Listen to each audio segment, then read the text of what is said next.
Muutuvate aegade märk, kus hiljutise ajaloo jäänused on täielikult nähtaval. Prantsuse president Emmanuel Macron maandus Süürias enne NATO tippkohtumist Ankaras. Tema visit tähistab esimest korda, kui mõni suurem lääne juht on astunud Süüriasse pärast 13 aastat kestnud kodusõda, mis kulmineenus Ahmed al-Sharaa juhitud riigipöördega Bashar al-Assadi kukutamiseks.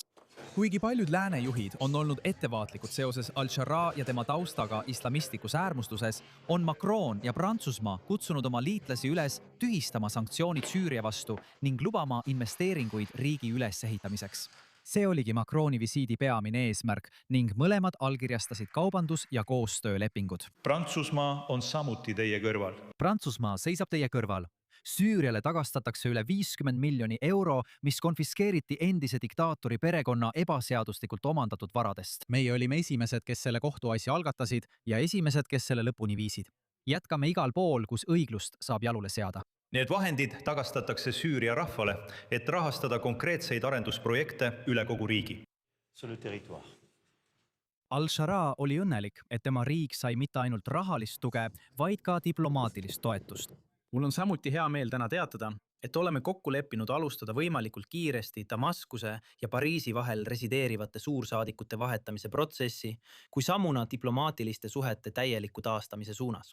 Süüria president palus samuti Prantsusmaalt toetust nende ajaloolise liitlase suhtes. Arutasime selgelt jätkuvaid Iisraeli rikkumisi. Meie kindel seisukoht on, et tõelise stabiilsuse saavutamine nõuab rahvusvahelist pühendumust, sundida Iisraeli järgima 1974. aasta vägede lahutamise kokkulepet ja täielikult taanduma kõigilt aladelt, mida ta on okupeerinud alates 8. detsembrist. Me mõistame jõuliselt hukka need süstemaatilised rünnakud, mis õõnestavad kogu piirkonna julgeolekut.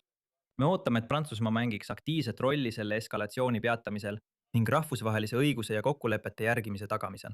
Kuid nende kohtumise varjutas teine vahejuhtum Damaskuses. 2 plahvatuse tagajärjel hotelli ees, kus Macron peatus, sai vigastada 18 inimest. Prantsuse president viibis sel ajal Süüria presidendi palees ega saanud viga. Kuigi plahvatuste toimepanijaid pole veel kindlaks tehtud, on al-Sharaa püüdnud ühendada erinevaid relvarühmitusi Süürias. Ja see sündmus, just ajal, mil Süüria püüab end tihedamalt läänega siduda, on õigeaegne meeldetuletus, et tööd on veel palju teha. Meiega on nüüd liitunud Mirjam Benraat, poliitikateadlane ja Lähis-Ida uurija, kes räägib meiega Pariisist. Mirjam, tore, et olete täna i24 News Englishi kanalil meiega, aitäh.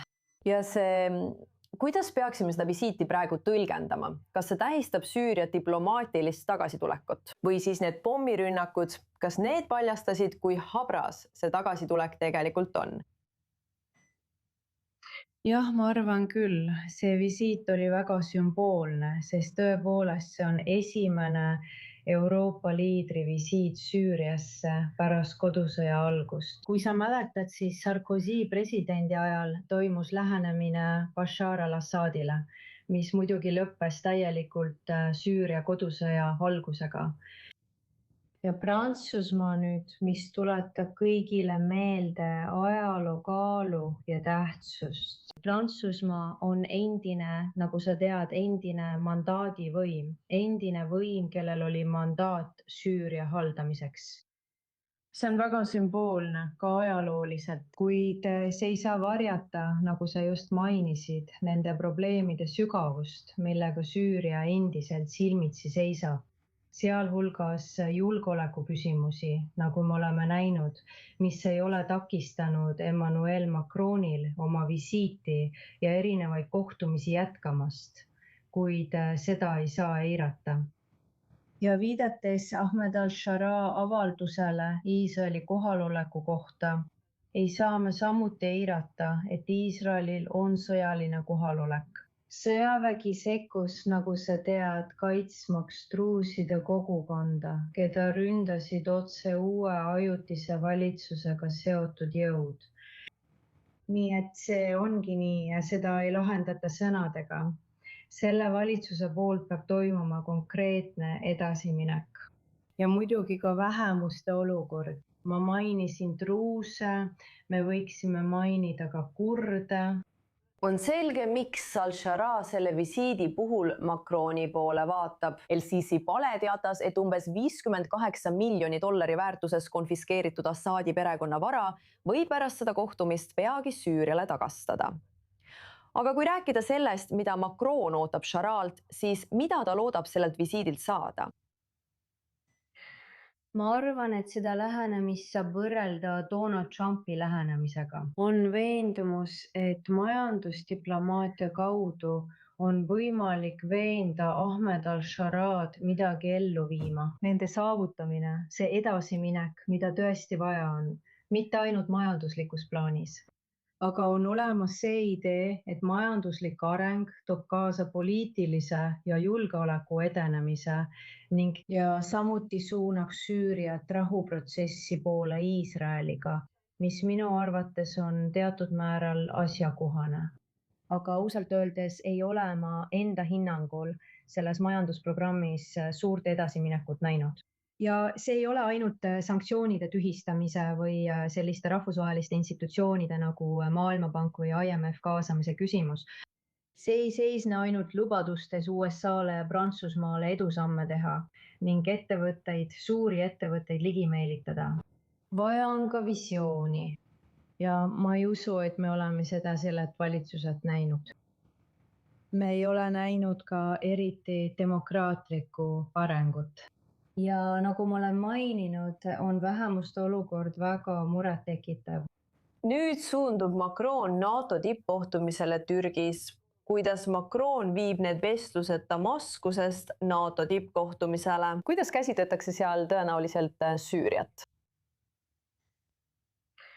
Ma arvan, et nagu ma ütlesin, et oleme näinud omamoodi koordineerimist USA ja Prantsusmaa vahel ja samuti üks peamine tegija Türgi, kes toetab seda majanduslikku ülesehitamist, püüdes olukorda normaliseerida, varjutades neid probleeme, mida ma just mainisin ja mis minu arvates on lahendamata. Ma arvan, et diplomaatiliselt on palju mõjuvõimu, et survestada al-Sharat normaliseerimise suunas Süürias. Nii et eks me näeme. Ma mõtlen, et näeme, mil määral see tippkohtumine ja nende 3 peamise tegija surve al-Sharale, et ta liiguks kiiremini ja näitaks konkreetset edasiminekut, viib selle eduni, mida me kõik ootame. Olgu see selge. Kuni seda edasiminekut pole, ei saa al-Shara oodata, et Iisrael lahkub Süüria lõunaosast või et võiks olla mingisugune usaldus selle suhtes, et 2 riigi vahel võiks toimuda mingisugune normaliseerumine ja pikaajaline julgeolek, mida pole mainitud. Sest just see ongi see, mis neid majandusdiplomaatia esindajaid häirib. Miriam Ben-Rand, väga tore, et olete täna meiega i24 News Englishis. Aitäh selle ülevaate eest. Aitäh. Süüria julgeolekuhoiatused kuhjuvad järjest. Tänane plahvatus Macroni hotelli lähedal toimub vaid mõni päev pärast surmavat pommirünnakut Damaskuse kohvikus, kus hukkus vähemalt 9 inimest ja sai vigastada veel 20 inimest. Keegi pole vastutust omaks võtnud, kuid ISISe rakud ja teised džihadistlikud rühmitused on Süürias endiselt aktiivsed. Ja see tähendab, et al-Shara suurimaks väljakutseks ei pruugi olla diplomaatia, vaid hoopis tõestamine, et ta suudab pealinna tegelikult turvata. Et arutada teemat edasi, on meiega liitunud Aram Akil, Süüria džihadistlike rühmituste ekspert, kes liitub meiega Saksamaalt. Aram, tore sind täna i24 News Englishis näha. Kui vaatame täna Damaskusest pärit kaadreid, siis kellele on kasulik Bashar al-Assadi piinlik olukorda seadmine Macroni visiidi ajal? Kas me räägime ISISest, Assadi toetajatest või rivaalitsevatest fraktsioonidest? Kuidas teie tänast olukorda hindate? Aitäh, Nikol, et mind kutsusid. Ma arvan, et siin peaksin olema ettevaatlik enne kui kedagi konkreetselt süüdistan. Sest seni pole olnud ühtegi sõltumatut uurimist, mis oleks vastutuse kindlaks teinud ja seda ei tule ka kunagi. Sama muster kordub kõigi eelnevate pommirünnakute ja rünnakute puhul, mis on toimunud rohkem kui 18 kuu jooksul, alates sellest, kui Jolani Al-Qaidaga seotud režiim võimule tuli. Need tänased pommirünnakud ei ole esmakordsed.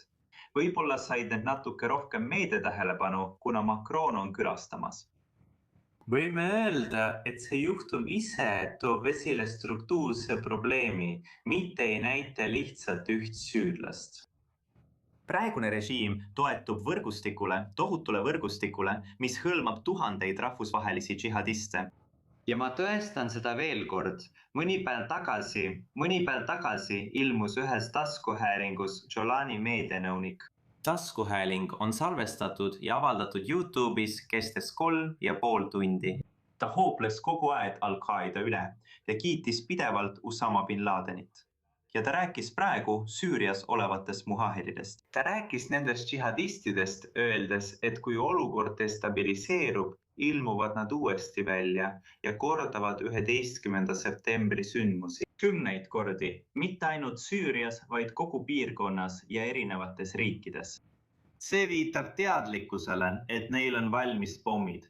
Ning kellelgi, kes sellist terrorivahendit omab või hoiab, on varem või hiljem oht see enda peal plahvatama panna.